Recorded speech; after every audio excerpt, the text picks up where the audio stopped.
Effectivement, à ce point de presse, des avocats de l'État du Sénégal. Comme vous le savez, il y a énormément de communication, de discours, de pétitions pour manipuler l'opinion. Raison pour laquelle ce collectif que je vais vous présenter a décidé de faire face aux journalistes pour s'adresser à l'opinion publique nationale et internationale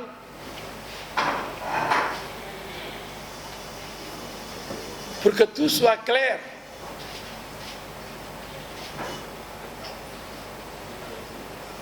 Pour mettre fin à la manipulation. Je vais immédiatement vous présenter les membres du collectif des avocats de l'État du Sénégal. De la gauche à la droite, vous avez Maître Sali Mamadou Thiam, Maître Antoine Mbeng, Maître Abdou Kane, Maître El Hadji Diouf, Maître Ndeye Anta Mbaye, qui va introduire, qui va lire la déclaration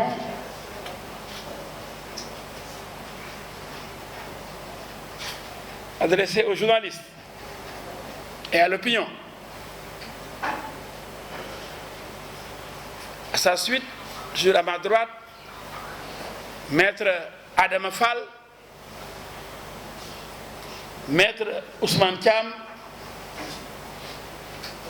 Maître Yeriba.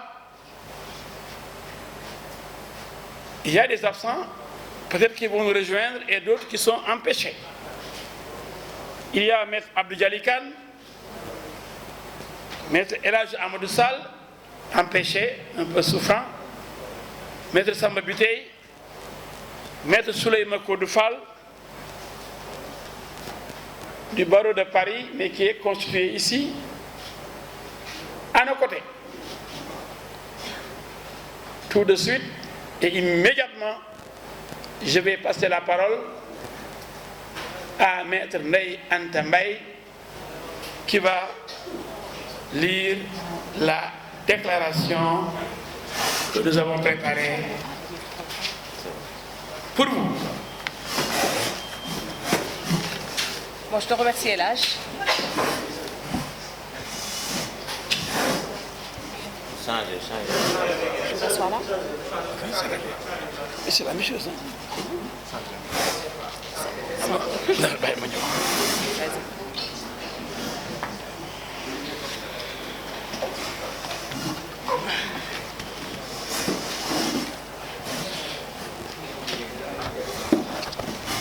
Bon, je te remercie, El Hadji.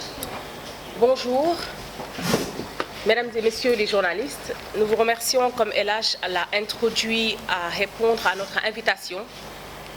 Une invitation qui a dont l'objectif est double. Il cherche d'abord à informer l'opinion publique nationale et internationale sur des faits qui font l'actualité judiciaire au Sénégal. Il s'agit ensuite de rétablir la vérité et de mettre à nu une campagne internationale de dénigrement de l'État du Sénégal, de son système démocratique et de ses institutions par des individus qui se sont mis en marge de la légalité. Depuis mars 2021, M.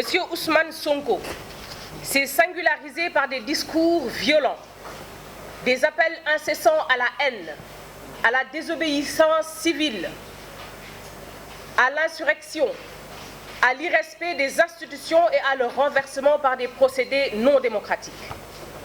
À titre d'illustration, et lors de sa conférence de presse suite aux accusations de viol, il tient les propos ci-après. Nous ne sommes plus au temps des révoltes de salon. Notre moment de vérité est arrivé, celui des véritables gladiateurs. Le combat s'annonce mortel Le mot n'est pas de trop, c'est le prix qu'il faut payer aujourd'hui. Dans un meeting aux Parcelles Assainies le 14 mars 2023, il demande aux jeunes de prendre les armes et d'être prêts à se battre pour déloger du palais le président de la République et le traîner dehors comme si c'était le cas pour Samuel Doe. Dans le même sillage, il a appelé à défoncer les domiciles des autorités étatiques lors des manifestations en promettant que les agresseurs allaient y trouver des milliards. Quant à Juan Lopez Branco, avocat au barreau de Paris et constitué pour le compte de M. Ousmane Sonko, il s'est également distingué sur les réseaux sociaux à travers des attaques virulentes contre l'État du Sénégal, allant jusqu'à appeler à la révolte et à l'insurrection. Sur réquisition du procureur de la République, un mandat d'arrêt international a été lancé par le juge d'instruction du second cabinet du tribunal de grande instance hors classe de Dakar contre maître Juan Branco. Arrêté et déféré devant ce magistrat, il a été inculpé des chefs suivants: complot contre l'autorité de l'État, diffusion de fausses nouvelles, actes et manœuvres de nature à compromettre la sécurité publique, à créer des troubles graves ou à enfreindre la loi. Il a ensuite été mis en liberté provisoire et placé sous contrôle judiciaire. En ce qui concerne M. Ousmane Sonko, le procureur de la République, fort des pouvoirs que lui confèrent les articles 1er et 32 du Code de procédure pénale, a requis l'ouverture d'une information judiciaire. Le doyen des juges qui a été saisi à cet effet a inculpé M. Ousmane Sonko des chefs suivants: acte de nature à compromettre la sécurité publique ou à occasionner des troubles graves, association de malfaiteurs en relation avec une entreprise terroriste, attentat et complot contre l'autorité de l'État en relation avec une entreprise terroriste, le financement du terrorisme, provocation directe à un attroupement armé, diffusion de fausses nouvelles, complicité d'homicide volontaire par incitation et provocation, vol. Il a été ensuite placé sous mandat de dépôt. Par lettre en date du 7 août 2023, l'agent judiciaire de l'État a informé les juges d'instruction de sa constitution de partie civile dans les procédures ouvertes contre M. Ousmane Sonko, M. Juan Branco et d'éventuels complices ou co-auteurs. Un pool d'avocats chargé de défendre les intérêts de l'État du Sénégal a également été mis sur pied pour se constituer dans ces procédures et dans toutes autres concernant les dégradations, les pertes, les préjudices infligés à l'État du Sénégal dans ce contexte. Par ailleurs, il importe de préciser que l'État, contrairement au ministère public, qui a pour mission la poursuite des infractions pénales et l'exécution des condamnations, peut se constituer partie civile pour la réparation d'un préjudice qu'il aura subi du fait d'une infraction pénale. Cette constitution de partie civile de l'État trouve sa pertinence dans les dispositions de l'article 2 du Code de procédure pénale, selon lesquelles l'action civile en réparation du dommage causé par toute infraction appartient à tous ceux qui ont personnellement souffert du dommage directement causé par l'infraction.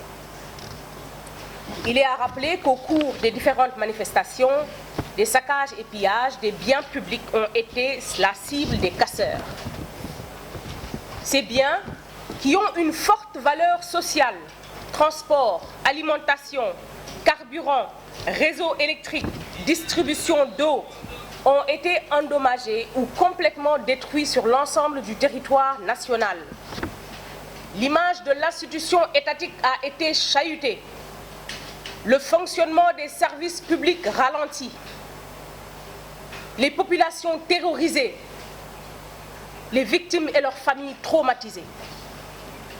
De même, le secteur privé n'a pas été épargné, car de lourdes pertes et de nombreux dégâts ont été enregistrés par des entreprises sénégalaises. Cet état de fait a des conséquences très néfastes sur l'économie nationale, avec un fort impact négatif sur les politiques économiques. L'État se réserve le droit d'évaluer l'étendue du préjudice souffert du fait de ces agissements et ne ménagera aucun effort pour rendre effectif la réparation du préjudice subi.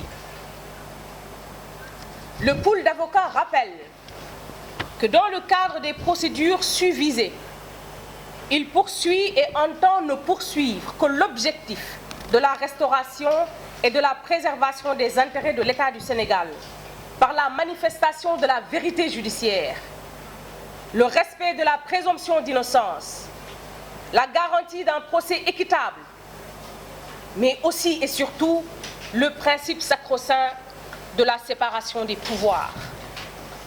C'est pourquoi le pool attire l'attention du groupuscule se définissant coalition des défenseurs des droits humains sur les dangers et le précédent grave que constitue ce